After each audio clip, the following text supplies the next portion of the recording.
Okay, I've gotten notification this meeting is being live streamed. So this is the Investment Committee for Children's Services Council, and we are starting at 3:36 p.m. on 11/14.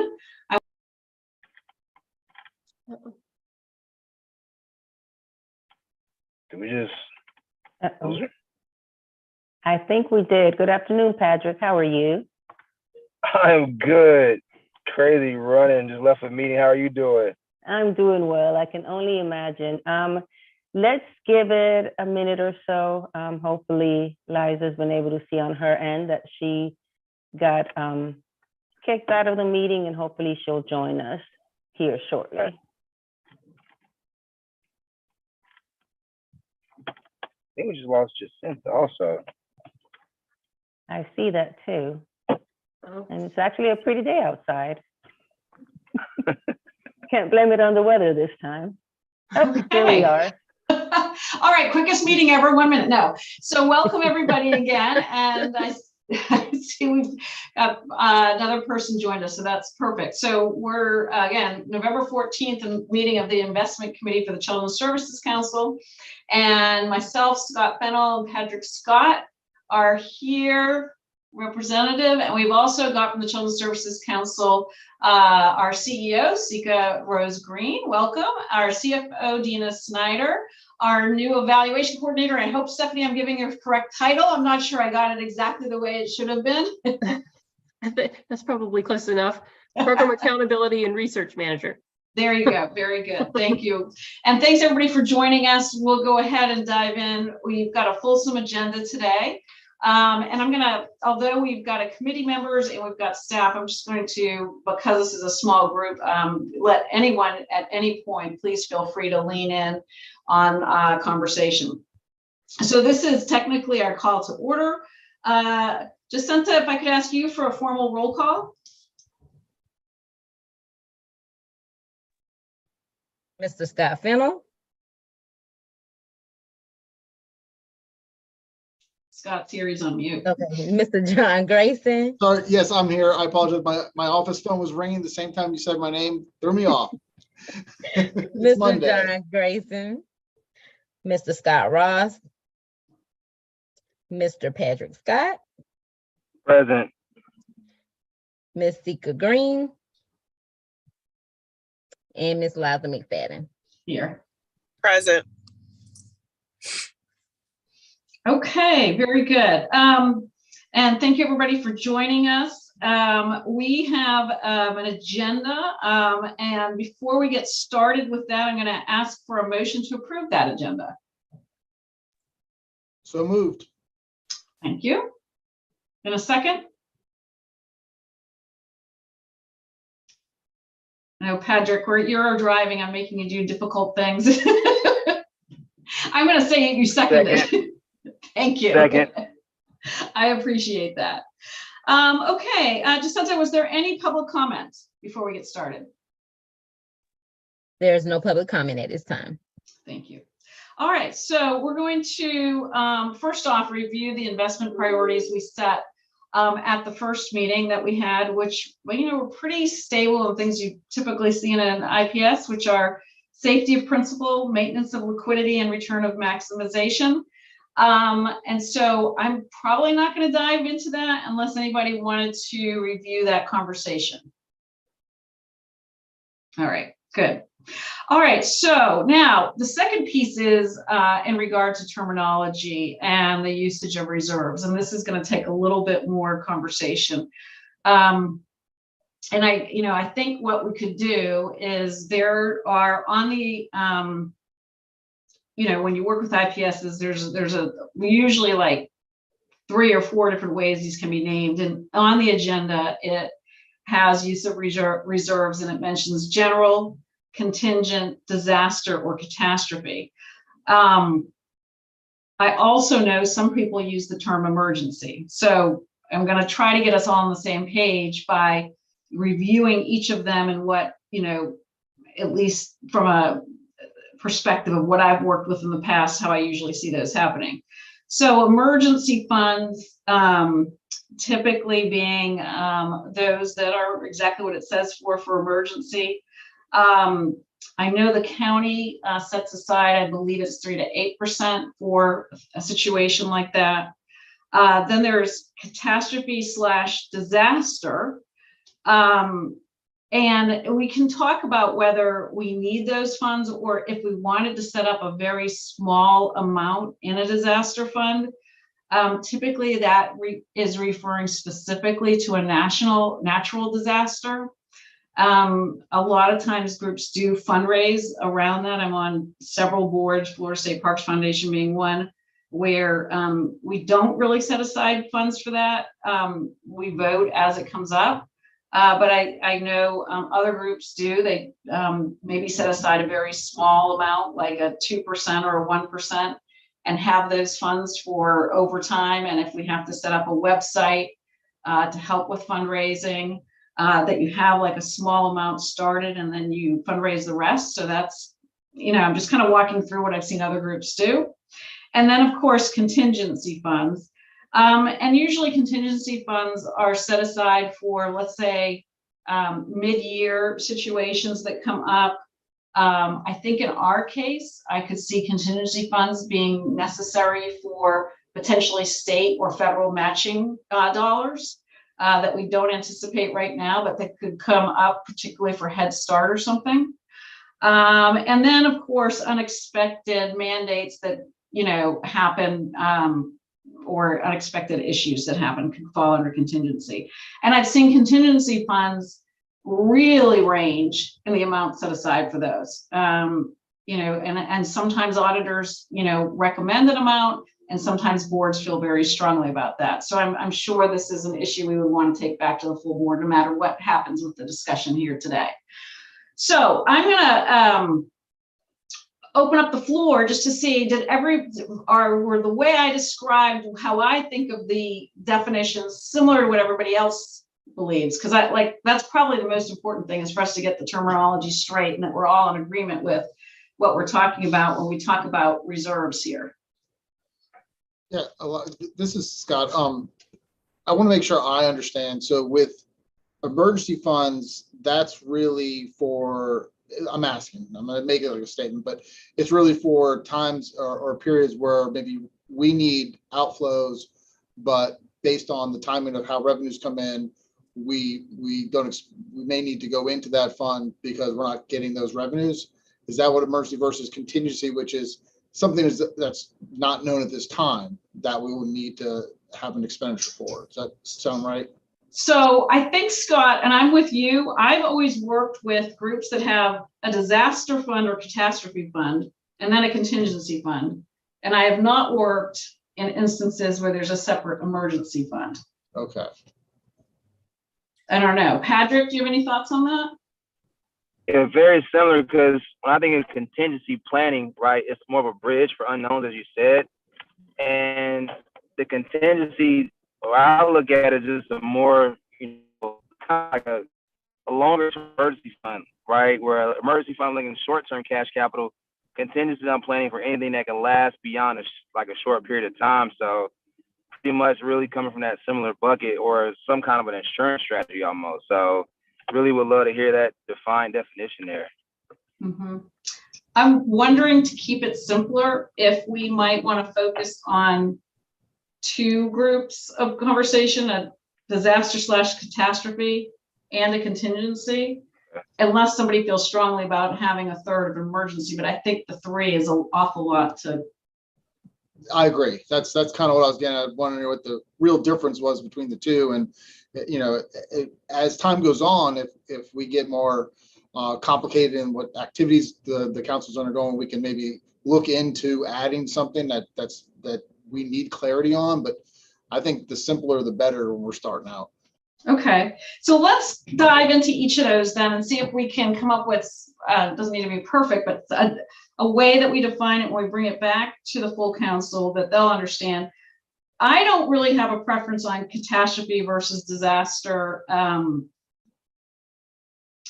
I do think whichever we name it, two things. One, if it is for natural disaster type things, I think we should make a recommendation of whether it is a very small amount for a startup. I know, for example, with the Florida State Parks Foundation, they use it for, issues specifically for individuals that are impacted that are on their staff, potentially. So that could be an example. It could be, I've seen other folks use it for overtime, because I will tell you, I ran the Florida Hurricane. It was originally called the Florida Hurricane Fund. Now it's called the Florida Disaster Fund at Volunteer Florida.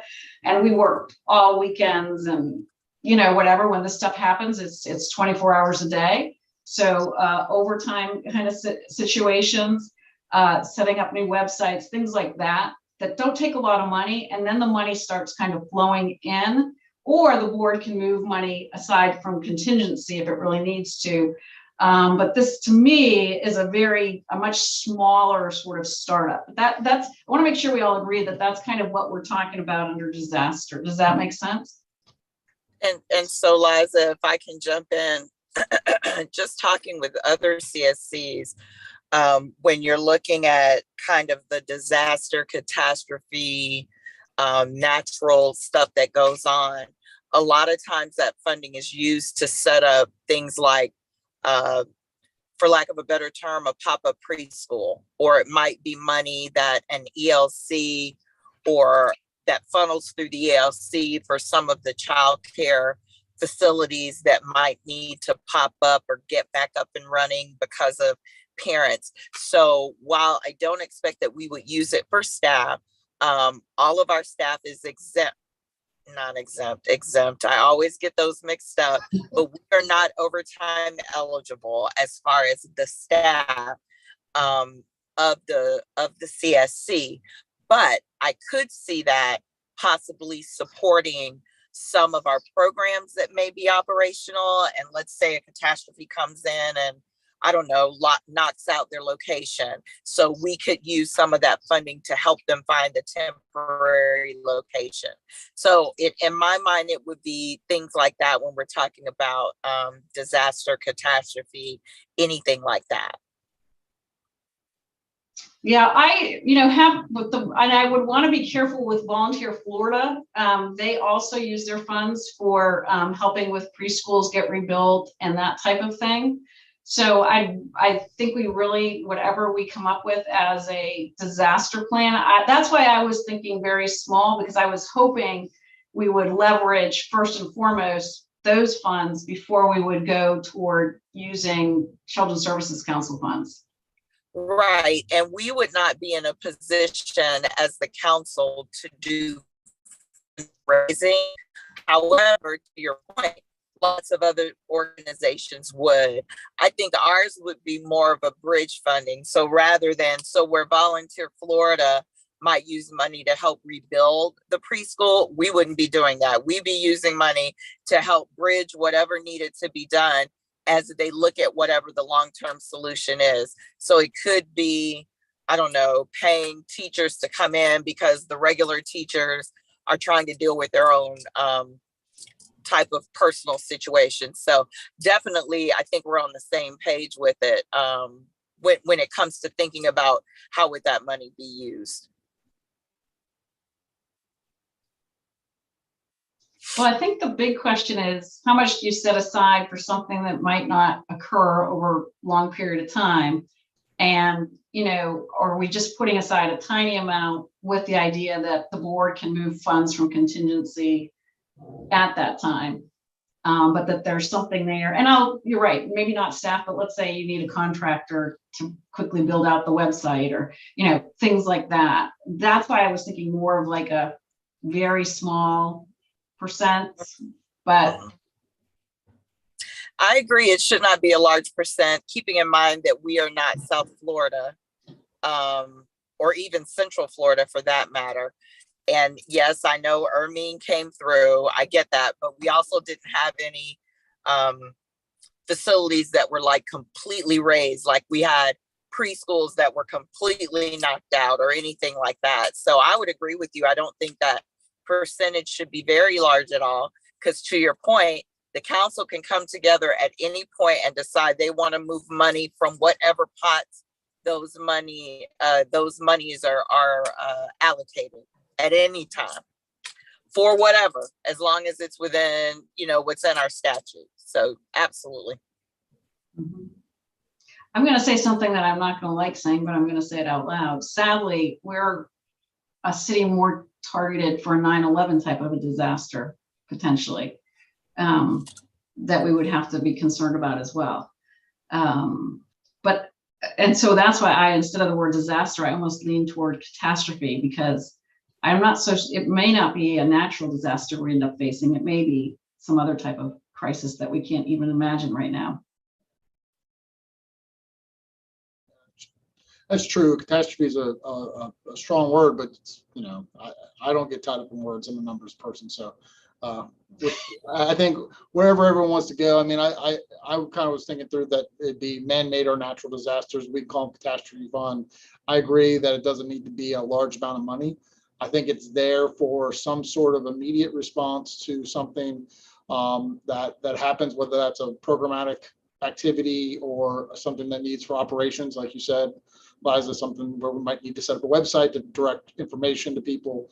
And then, yeah, the board would need to make a decision on using contingency funds, or if there is an opportunity to raise dollars in some way for that, then we could get to work on that, is what I would think. Mhm. Patrick, any thoughts? Just kind of as Sika was speaking, kind of almost brought me back to I was pulling in the conversation around emergency fund and contingency. I'm with Scott there, separating catastrophe disaster, kind of the same thing. And so it almost brings to me back into the contingency emergency fund conversation. It's just a thought, because I think about like matching liabilities. Let me use another word, like time horizons of an issue. And so what that would be is, having more of a disaster catastrophe fund, like Scott said, for impact, right? Immediate things following up with. Emergency fund being in place for more short-term goals. There's like some kind of bridge is needed, right, within the council on the needs itself. Then now if something extends beyond a long period of time, that's a contingency fund you start to pull from, like your own personal insurance. That, hey, impact fund, disasters in trouble, we need to pull from the contingency fund and kind of carry it forward. The emergency fund starting to take a hit. Now we start allocating from the contingency fund to kind of bridge. So I see that contingency being a strong bridge. Emergency fund to kind of meet short-term needs internally. And then the disaster fund to kind of meet, impact needs within the community.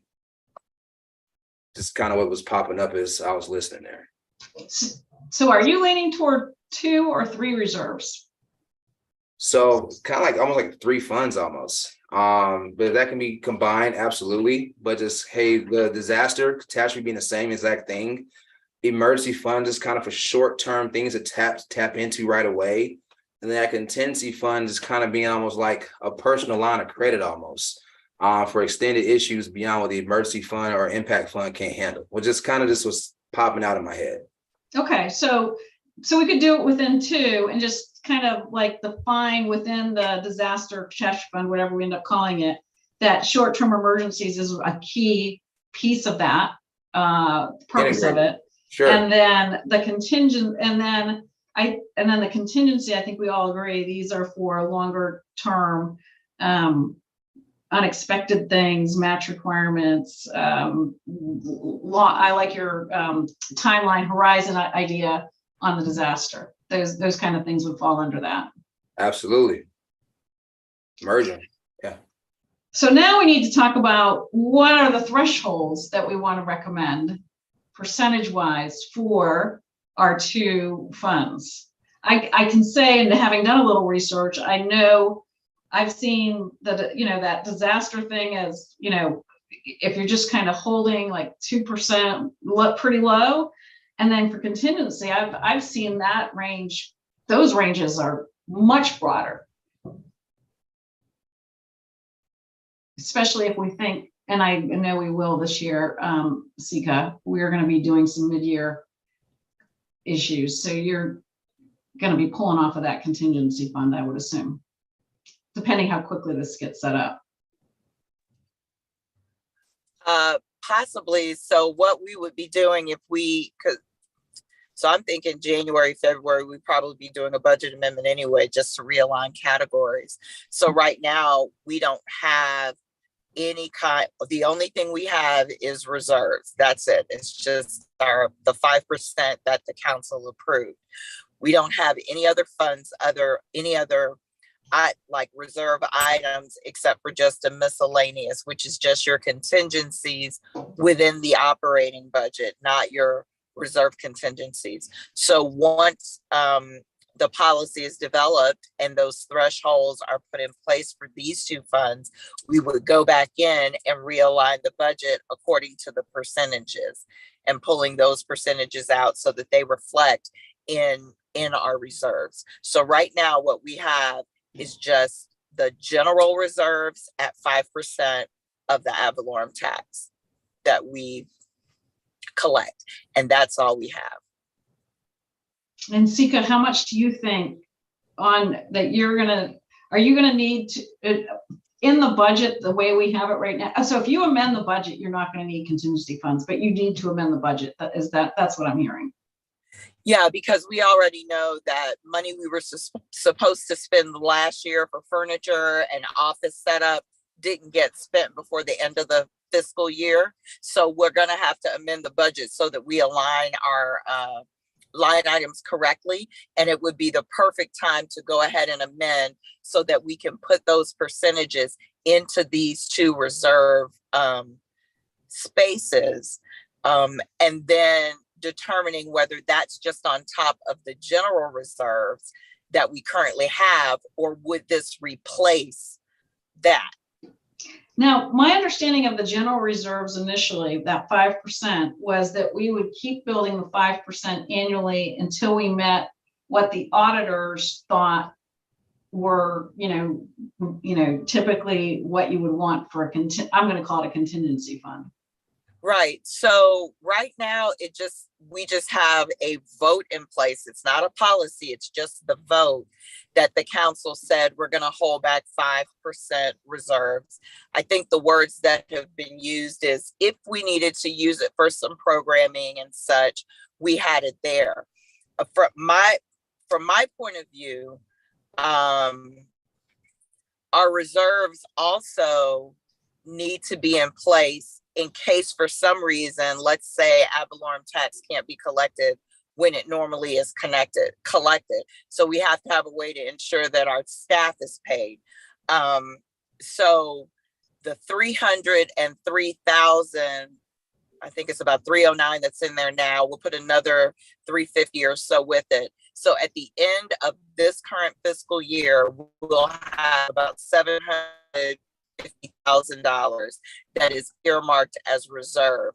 But we don't have anything in place that says we're going to continue doing that. We just have those projections so that this work group can help us determine what that recommendation should be and what those reserve categories are. So in my mind, these two categories, so we have to determine whether the two categories that are being suggested here replace what has been put out, this 5%, or are they being added to, so that you've got your 5% general reserves, you've got your whatever percentage for catastrophes and disasters, and then you have your whatever percentage for contingencies with the definition that goes along with each one. Yeah, I mean, I would lean toward moving just to 2, and that I think when the general reserve was put in place, my understanding was folks were sort of like, got to have something there, right, while we build this out. And right, the thought also was, hey, we don't necessarily want to take 20% of the money the first year and put it aside for contingency. Maybe we can build it over time, and whatever that is that we agree to, that it wouldn't necessarily have to happen the first year, so that we can continue to get money on the street.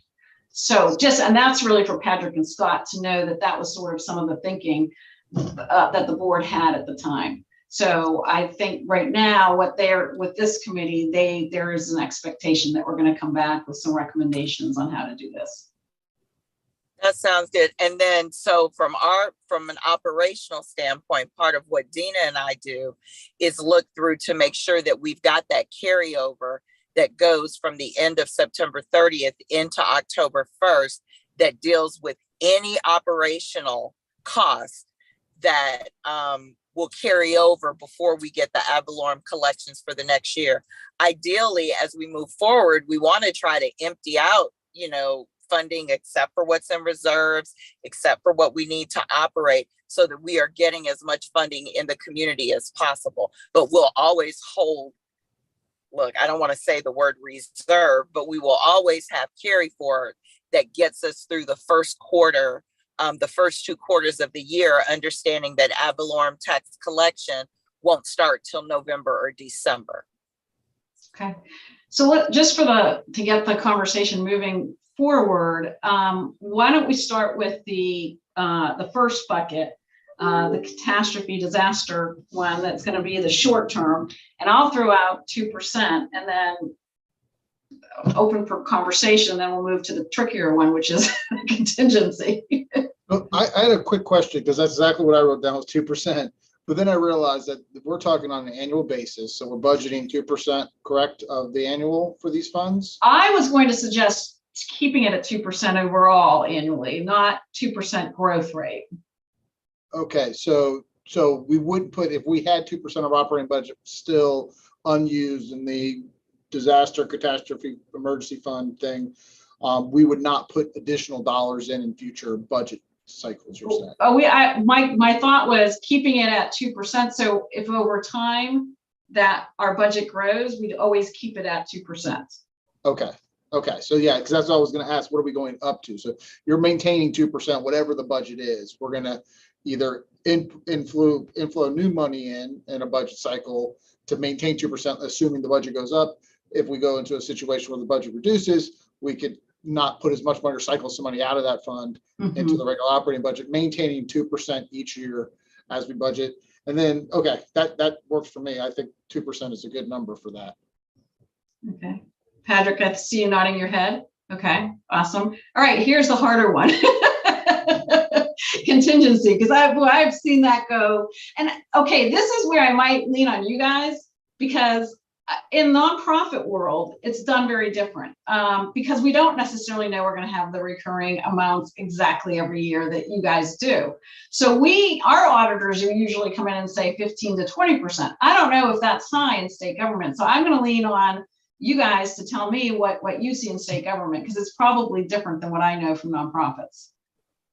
Yeah, state government is really, we've got the couple different ways that we have reserves. Essentially, we've got the rainy day fund, as they call it, and people debate whether the rainy day fund is the actual fund or not. That's excess revenues over what we have planned to spend in the budget year. And then we've got the actual money that's set aside. And I can't believe I'm drawing a complete blank on what that's called, but we've all heard the term before. And that's not a percentage. It's just a dollar amount that we have. They don't really base it on a percentage, or there might be a law that says a certain amount has to be held. But I think for this organization, it seems like the 10% range seems fair for what they're trying to do, because they do have that recurring revenue. It's very steady, very reliable. And so having anything more than that seems like we'd just be squirreling money away. I was feeling the same way. Like I kind of felt like it should be lower than the nonprofit side, because it is recurring. Yeah, it is recurring, and I'm a saver. That's my way my brain works. But so I always, as a budgeter, would love to put more away, but the purpose of the organization is to serve the community. So you want to make sure you're protected against, or have the money for opportunities. Like you said, there could be a matching grant that comes out, could be something that happens during a year, but you also want to make sure that as much as possible is actually going and impacting. So, I mean, there's probably no magic formula, but 10% seems fair, reasonable, and will be enough money to be able to react to things. Patrick, you have any thoughts on that? I mean, I really defer to Scott on that from a state government side. My perspective would be kind of coming from consulting with businesses. So if you think about an institution, you think about, almost expense ratios. And once you get too low on that, meaning you pull money out of being deployed, you start killing off its growth because its purpose is not being served. And so the purpose being to serve the community, it would be to deploy more dollars back into the community, right? And like you said, this is Tallahassee. We're a little bit more inland. Our disasters are not, be honest, Miami, any kind of border type cities there. So I think you can be a little bit more aggressive there with a lower number that's being held, I guess, for contingencies. It's kind of my thought process thinking through it. Mhm. Yeah, and Liza, or someone can answer this. I'm very certain. I think I might, but is all the revenue that the council gets ad valorem, so based totally on property values? That's another Yes. reason why I'm feeling confident with the Yes. low percentage, because we are Tallahassee. It's in our, our real estate market with having 2 universities and state government.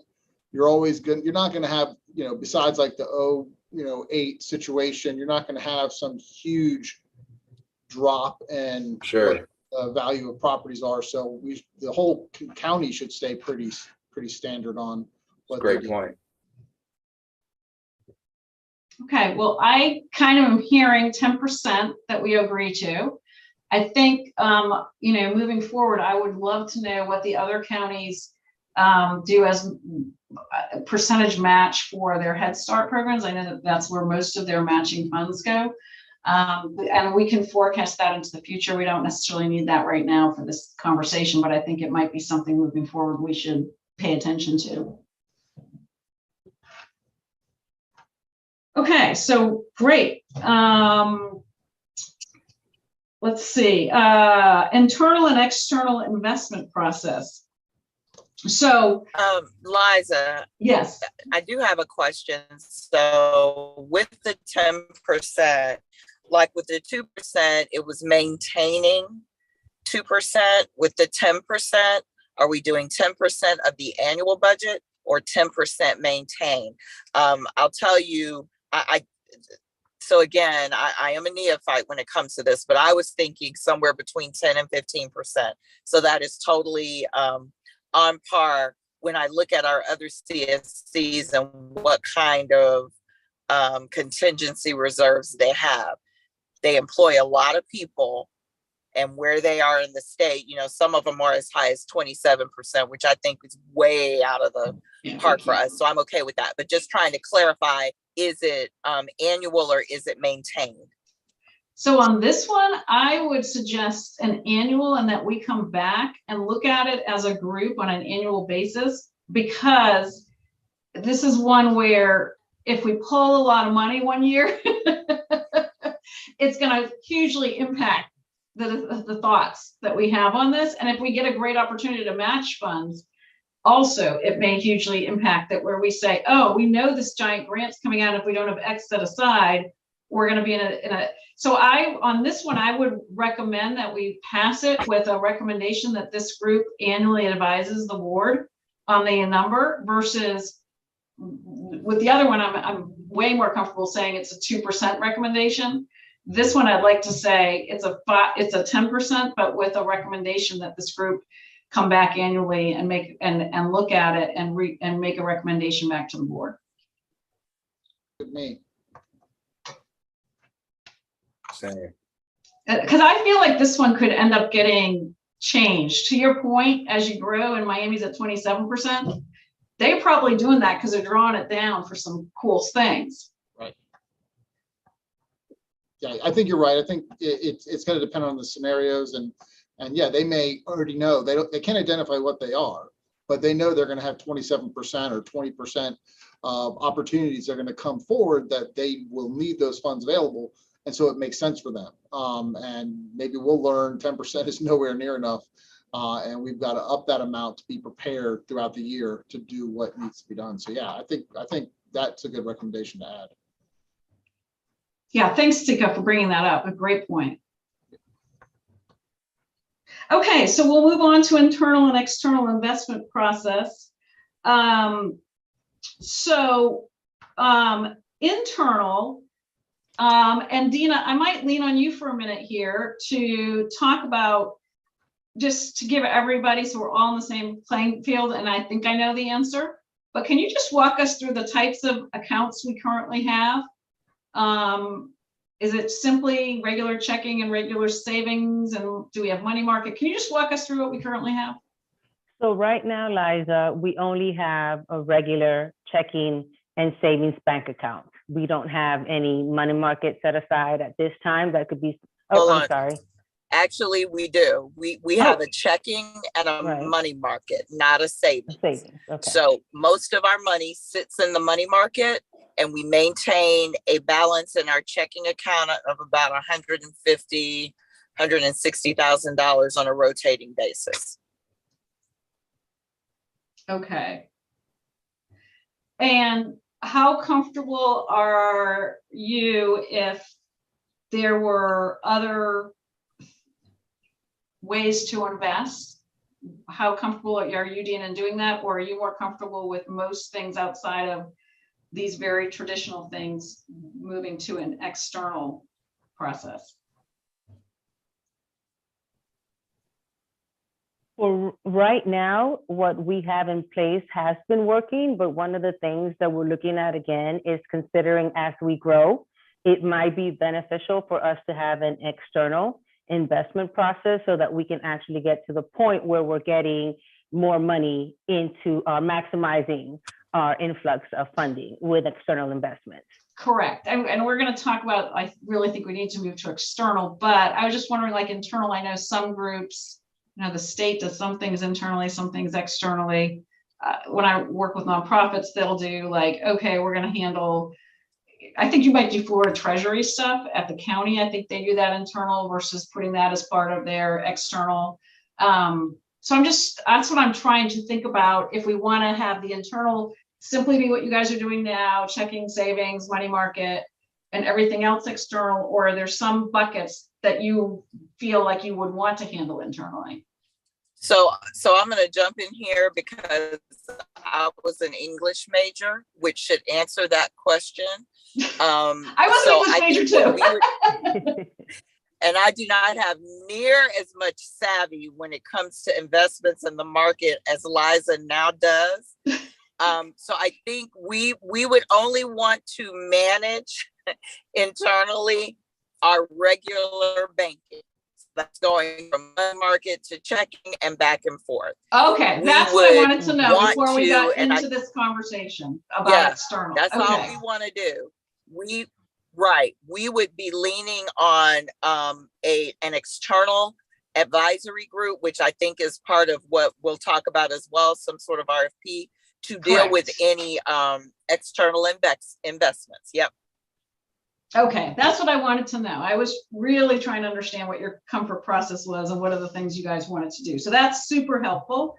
And so I'm going to merge, although if you're looking at the agenda, item D is the investment policy statement. I'm going to merge these conversations, and let me tell you why. Every time I've worked with a group to do an external investment process, I have found that if the IPS gets developed before you go through that process, that they come back and they end up changing everything. Okay, Scott's nodding his head. So I don't necessarily, so I kind of would like to put these together only because I find it's easier if we say, yes, we're going to do an external investment process. I like the RFP or the ITN, whatever we decide to go through, to include that group would help us in the development of the IPS. Yes. I think that's very wise. Okay, everybody's in agreement with that. That's great, because otherwise I think we're going to spin our wheels, or we're going to come up with something and it's going to get so changed that it's not going to have been worth our time. Yeah, we also don't want to eliminate any potential external managers because they see our investment policy and say the fund we would offer to them doesn't fit, so we're not even going to respond. You know, it's just, let's keep it open. I like that. Okay, good. All right. Well, if we're all in agreement with that, that makes us move through this agenda so much faster. Thank you. So let's then move to priorities for talking about securing an external investment group. And I think, you know, one of the things that I always like to see when I work with groups on investment policies is not just making sure, and I think we've kind of been able to crystallize some of our investment goals already, so we know a little bit about what we want to put in the ITN. But I think we've also perhaps if we're going to do that, we should agree, or we should have a conversation right now about what are some of the things that we would, if we put the ITN out and we were going to include the development of an IPS, what are the things, some of the things that we want to see? So, so for example, I really like when there's a process for performance review and evaluation set up front versus just developing an RFP or ITN and trying to get the best deal, but not having been fair to the group that what the parameters are that we want. So for example, I really like it when I'm out front and I go, I don't know how you guys are, but I don't want somebody to come and meet with me once a year, right? I want to at least once, I prefer once a quarter, maybe twice a year, but I really want to get those personal updates from the group and understand them. And I like to be upfront with the folks that there is an expectation that they're going to brief at least this committee, and at least I would recommend at least once a year, the full board. So, you know, though that's something that I always feel really strong about, that we've put into the ITN, that there will be an evaluation process and what the objectives are for them meeting with us and explaining and who they're going to be reporting to. So though I'm just throwing out two of my kinds of things that I usually look for. And, you know, I think we could talk about, you know, if there's any, so let me stop there and just say, there are other things as you guys think about external managers and putting out an ITM that you all like to see. Well, I mean, I think, and this might not be exactly what you're asking, but obviously when we put out, and I agree completely with an ITN, because I know you said ITN or RFP, I think it's not just about past performance, it's about the people who are going to be making decisions, and you want to meet them. You want to talk to them. So I think that's important. I think, you know, understanding their experience, particularly with their experience with groups of the size that the CSC is, that's going to be key, because there's going to be certain needs and certain, you know, ways that they're going to have to treat our funds differently than they would if it's a larger or much smaller organization. I like the quarterly updates. I think that's, I don't think you go any more than that, but I don't think you go any less either. I think that is a good cadence to have updates on how progress is going. You don't want to wait till it's a little too late. You know, you want to understand their investment strategy. I've never been involved in ITN for external manager, but you know, I have external managers, and so you want to understand their investment, you know, policy, kind of how they go about making their decisions, their experience level, who their people are, how they've worked with groups of our size, and more than just the numbers. You know, kind of explain to us how you go about doing what you're going to do for our organization. Obviously, liquidity is a big deal. We put it in, you know, it's number 2 on our priority list. So we need to understand, you know, what they do. If it's a fund, let's say we go with something that where we're buying into a fund, how they manage withdrawals from other participants. We'll need to understand that. You know, I don't want it to be where other participants can withdraw large amounts of their dollars quickly, to where the fund gets down to where it's not being leveraged properly for our dollars. So that just pops in my head right now. You know, one other piece that I've often found a little challenging to manage is investment manager terminations. When you see that a fund long-term hasn't been doing that well, but, you know, and you know, maybe it's a person that got changed out or what have you, and sort of because you're not directly the hire or fire agency, how do you have, you know, like, I feel like maybe as we develop the ITN, and I agree with you, Scott, I much rather go through an ITM process where you interview people, because there's nothing more important than the people relationship on money. Yep, exactly. That we have those hard conversations about how they handle those things. Yep, that's good. I agree. And I think for our staff, for our team, that's going to be vitally important, is being able to interview and make sure that there's a good feeling there, that there is going to be not only transparency, but conversations, a call, you pick up the phone, you're going to have a conversation with me. You're not going to rush us off. Definitely the quarterly updates. And I think the other piece is really understanding what we do as a CSC and really understanding this isn't, quote, our money. This is the citizens of Leon County's money.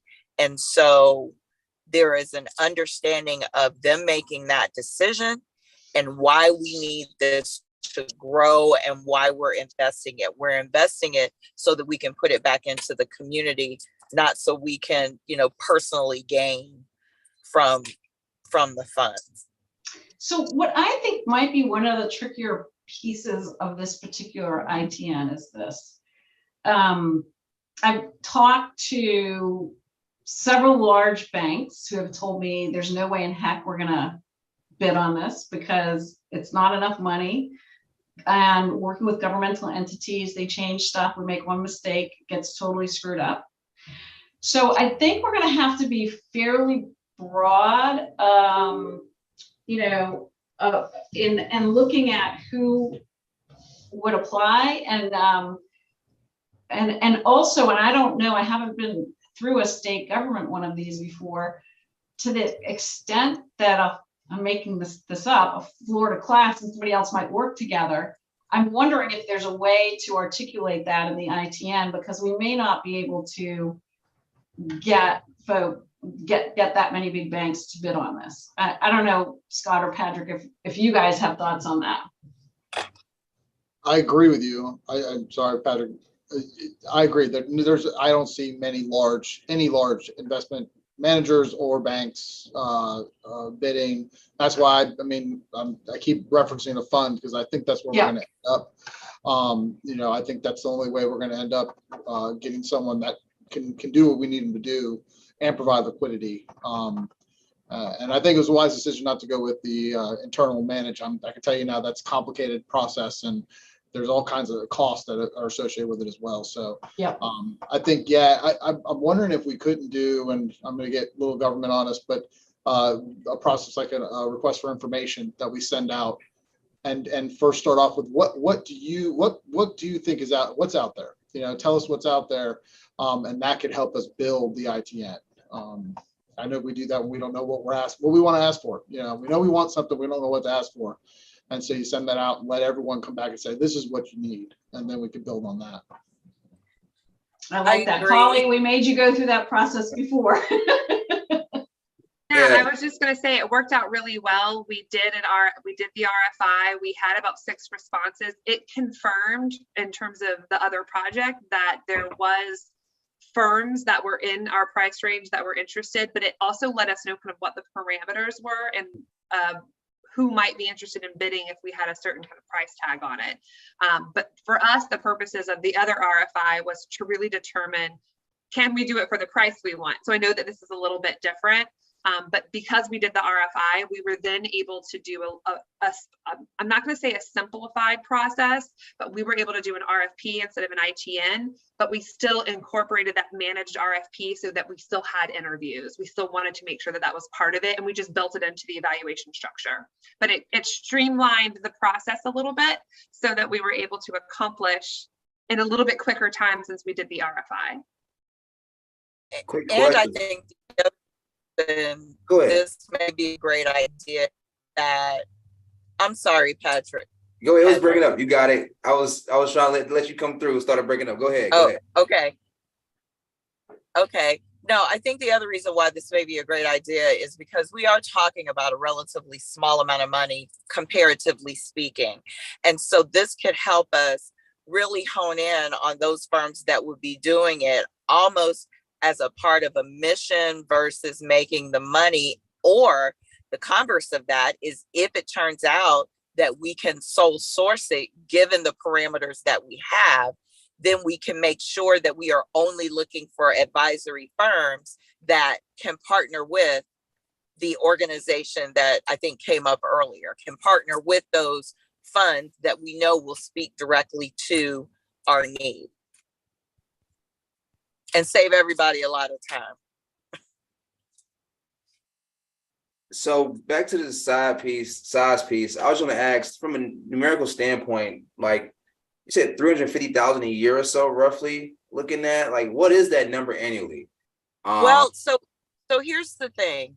While we have, and I'm going to be speaking from some previous knowledge that I have about a particular fund that may work.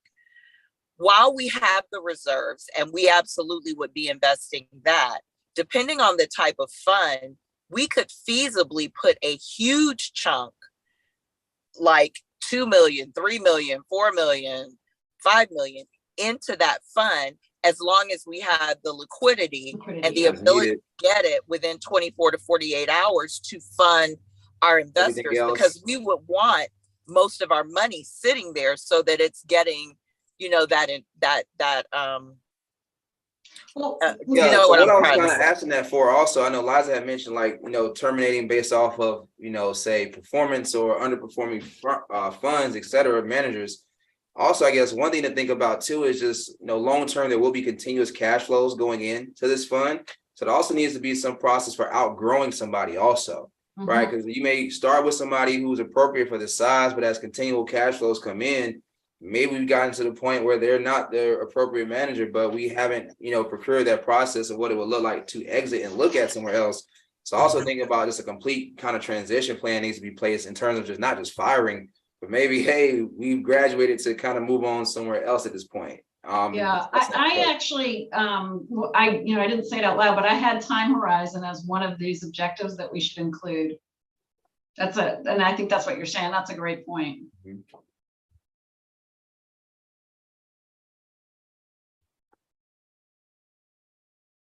So I don't know if anybody has, so I think we're in agreement, we'll do the request for information. If anybody has any ideas specific to what they want to see in the request for information, other than what we've talked about, let's make sure to, you know, just email them to Sika and get them out there. And I think, okay. And also we can check with other CSCs to get copies of any RFIs they've done or ITNs they've done for their investment firms. I don't know. Holly looked that up before, Sika. Nobody's done this before. Nobody's done it.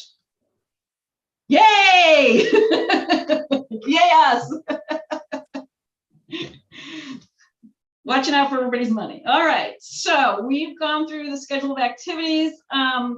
Jacinta, any public comment while we've been talking? There's no public comment. Okay. All right. So our next meeting is scheduled for November 17th, correct?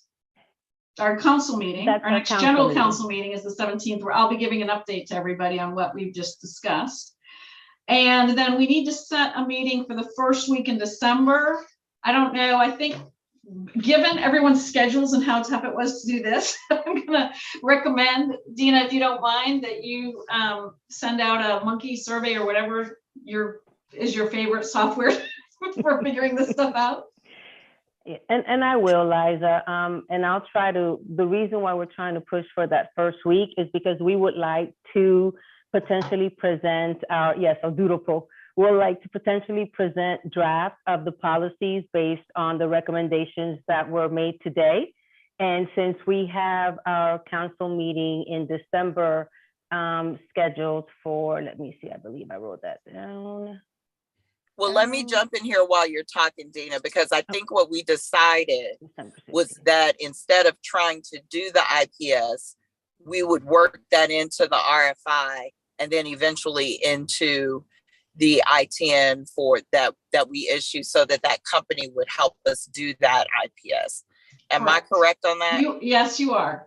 So what we really would want to, and we might be able to do a lot of this by email, is review a draft RFI.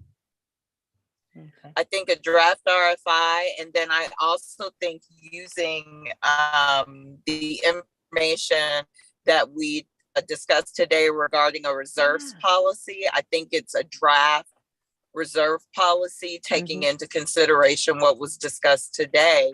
And we can push that forward to the council, get that discussion done and have that passed and in place before the end of the year. Yep. Or January at the very, very latest. Since we won't take the draft to them this week, we would take the draft in December and look for their approval in January. Right. Of the reserve policy. Right. Okay. So Dina, if you can, the first week of December works fine for me. So if you want to reach out, but what I guess my bigger question is, is that enough time for you guys to get the draft RFI together? And I'll defer because we have Holly. Let's I don't work know, on it. but just okay. Okay. I think we can Yeah, I have a think draft we can do ready that. for consideration for Okay. the committee. For December. Yeah, especially if Yeah. everyone, like you said, sends anything by email to Sika of things to absolutely include. Yeah. I know that while other CSCs might not have done an RFI on this topic, there are RFIs specifically for this that are out there that other local governments have done. I think that is actually how we did our first RFI for the information system, was based on local government. I think that's a great idea. Perfect. All righty. Anyone have anything else they want to add? Concluding comments? Then we are formally adjourned at 4:32. Thank you, guys. Thank you very much. Thank you, everyone. Have a good Appreciate afternoon. it. Appreciate you guys' hard work. Thanks, Yes. everybody. Thank y'all. Bye. Trying to cancel the live stream, so hold on a second.